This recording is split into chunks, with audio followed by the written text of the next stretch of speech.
Arakan army is not favour of Rohingya, right. তাহলে এই যে রাখাইন অঞ্চলটা যে আরাকান আর্মির যে দখলে এবং জাতিসংঘ মহাসচিবও বলেছেন যে সংলাপের জায়গাটা, তাইলে আসলে কিভাবে হবে? জি, খুব ডিফিকাল্ট। 1784-এ এইটা ছিল কিন্তু একটা আরাকান, পুরো আরাকানটা ছিল একটা স্বাধীন দেশ। রাখাইন এখন যেটাকে বলছি রাখাইন, এই স্বাধীন দেশটাকে দখল করে কিন্তু বার্মা।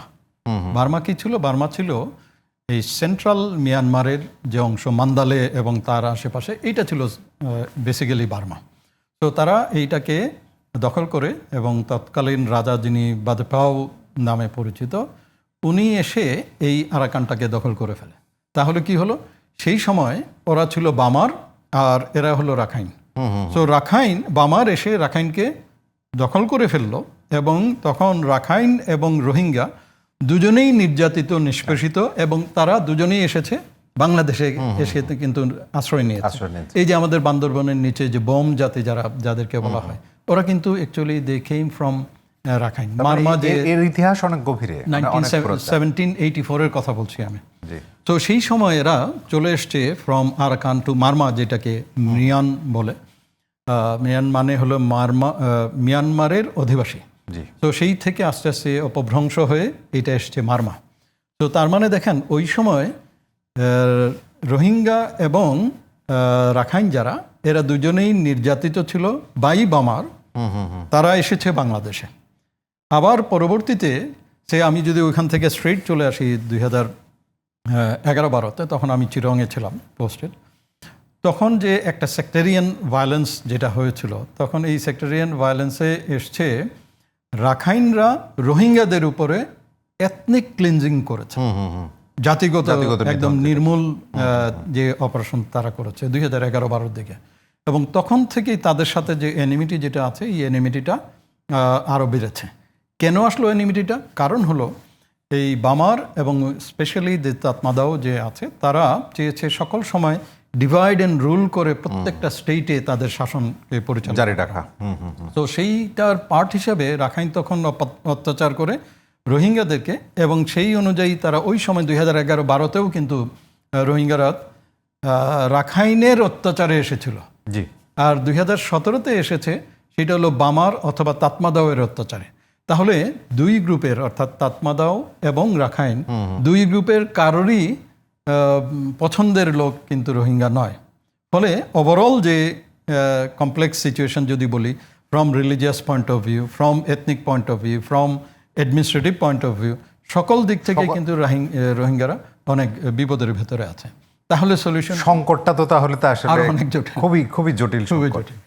এখন যদি আমরা একটুখানি মানে প্রত্যাবাসনের জায়গা থেকে বা বাংলাদেশের ভূমিকার জায়গা থেকে যদি আমরা বলি, যে বাংলাদেশ সরকার ইতিমধ্যে বিশেষ করে এই সময়ে এসে রোহিঙ্গা বিষয়ক একজন উপদেষ্টা নিয়োগ দিয়েছে, এবং নতুন করে অংশীজন সংলাপ শুরু হলো, এবং সম্ভবত সেপ্টেম্বরে একটা বড় আকারের নতুন করে আবার কাতার, না সেটি হবে জাতিসংঘে, কাতারের পরেরটা, তৃতীয়টা বোধহয় কাতারে। মানে আপনি যেটি বলছিলেন যে মিয়ানমারের জায়গা থেকে, বিভিন্ন গোষ্ঠীর জায়গা থেকে এই সংকটটা সমাধানের আসলে উপায় তো খুব একটা দেখা যাচ্ছে না। এটা আন্তর্জাতিক পরিমণ্ডলে নিয়ে যাওয়াটাই খুব গুরুত্বপূর্ণ, এবং আন্তর্জাতিক ভূ রাজনীতি আবার এর মধ্যে আছে। তো সেই জায়গা থেকে বাংলাদেশের এ পর্যন্ত এই সময় এসে যদি পদক্ষেপগুলোর কথা বলেন, উপদেষ্টা নিয়োগ বলেন, বা আমাদের মাননীয় প্রধান উপদেষ্টা মালয়েশিয়া সফর করেছেন, আসিয়ানের অন্তর্ভুক্তি, এই জায়গাগুলো নিয়ে একটু একটু করে যদি বলেন। জি, আমি প্রত্যেকটা পদক্ষেপকেই পজিটিভলি নেব, বিকজ এই যে আমি একটু কমপ্লেক্সিটিটা বোঝানোর চেষ্টা করেছি, জটিলতাটা, এই জটিলতাটা যদি কাটাতে হয়, তাহলে সকল দিক থেকে একটা synthesise, synchronised actions and activities করতে হবে, যাতে করে মিয়ানমার বাধ্য হয়ে নিয়ে যেতে, শব্দটা কিন্তু বাধ্য করতে হবে। সেই সাথে অন্যান্য যে সকল স্টেক হোল্ডার্স যারা আছেন, সেই সকল stakeholders, external, specially external stakeholders, তাদেরকেও এমন একটা পর্যায়ে নিতে হবে যে আমার লাভ কি, অর্থাৎ তার ন্যাশনাল ইন্টারেস্টটা কিভাবে রক্ষিত হবে, সেই জিনিসটাও কিন্তু এর ভিতরে সম্পৃক্ত আছে। তার সাথে জিনিস হলো, আমরা যে সকল সময় যে কথাটা বলি যে it has to be sustainable, অর্থাৎ আমি ফেরত পাঠালাম, ওরা যেন ওখানে যেয়ে আবার যেন যে ঘটনা বারবার ঘটেছে, বারবার আগে ঘটেছে। যে তো সাস্টেনেবল যদি করতে হয় তাহলে এক নাম্বার হলো যে রোহিঙ্গাদেরকে তাদের নিজেদের যে সক্ষমতা যেটা আছে, সামর্থ্য আছে, অথবা লিড দেওয়ার জন্য যাদের প্রয়োজন তাদেরকে ইকুইপ করতে হবে প্রপারলি।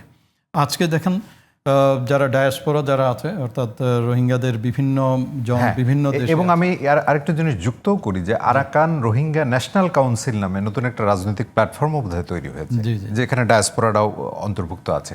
জি, আপনি বলছেন। এই যে ডায়াসপোরা যারা আছে, এই ডায়াসপোরারাও কিন্তু খুব বেশি যে অ্যাক্টিভ অথবা তারা যে নিজেদের যে প্রবলেমগুলো আছে, সমস্যাগুলো আছে, সেটা যে উপস্থাপন করতে পারছেন তাও কিন্তু সত্য নয়। এর আগে হয়েছে, আরনা হয়েছে, আরাকান রোহিঙ্গা ন্যাশনাল অ্যাসোসিয়েশন, এই যে ইউকে বেসড, কিন্তু তারা তাদের মধ্যেই এক ধরনের বিভাজন আছে।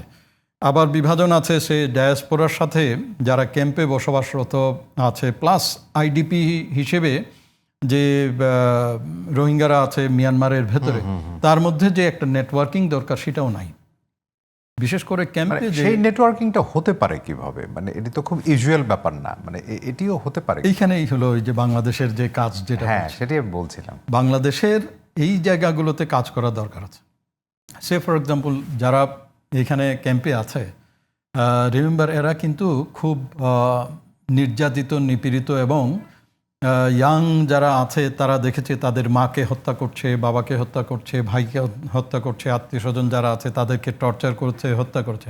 তো এরা হলো একটা ট্রমাটাইজড একটা জনগোষ্ঠী। তো সেই জনগোষ্ঠীকে আবার তাদের নর্মাল লাইফ, ট্রমাটাইজেশন থেকে শুরু করে আবার নর্মাল লাইফে নিয়ে আসাও কিন্তু একটা জরুরি বিষয়, বড় কাজ। ক্যাম্পের ভেতরে যে শৃঙ্খলা, এই শৃঙ্খলা কিন্তু নাই, এবং ইটস নট পসিবল যে আমরা আমাদের শুধুমাত্র সব সিকিউরিটি ফোর্সেস, ইন্টেলিজেন্স দিয়ে তাদের এই যে শৃঙ্খলার মান এটা আবার নিশ্চিত করা যাবে, অলমোস্ট ইম্পসিবল। এবং সেই জন্য তাদেরকে একটা নিজেদের ভেতর থেকেই এই শৃঙ্খলাটা আসতে হবে, ইকুইপ করতে হবে, তাদেরকে তাদের দায়িত্ব নিতে হবে, লিডারশিপ গ্রো করতে হবে। তাদের যদি ফেরত যায় ওইখানে যাওয়ার পরে যে তারা তাদের যে দায়িত্ব নিবে, ওই দায়িত্বটুকু নেয়ার মতো যে সক্ষমতা সেটা কি আমরা করছি? এগুলোও তো করা হচ্ছে না। এডুকেশনও হয়তো বা বন্ধ হয়ে যেতে পারে কিনা, আমি নট ভেরি শিওর। $12 থেকে এটা নেমে আসছে $6। তখন তো এটা তো কোয়েশ্চেন অফ সার্ভাইভাল। সামনের ডেভেলপমেন্ট তো অনেক পরে, আগে বেঁচে থাকবে কিনা, বেঁচে থাকবে কিনা সেই পর্যায়ে পর্যন্ত আমরা নিতে পারিনি। তো বাংলাদেশের জন্য যেটা প্রয়োজন আমি মনে করি যে এটা আন্তর্জাতিকীকরণ যেটা হচ্ছে, এটা ভেরি গুড। অন্যান্যদেরকে, স্টেট এবং নন স্টেট স্টেক হোল্ডার্স যারা আছে তাদেরকে এখানে ইনভলভ করতে হবে।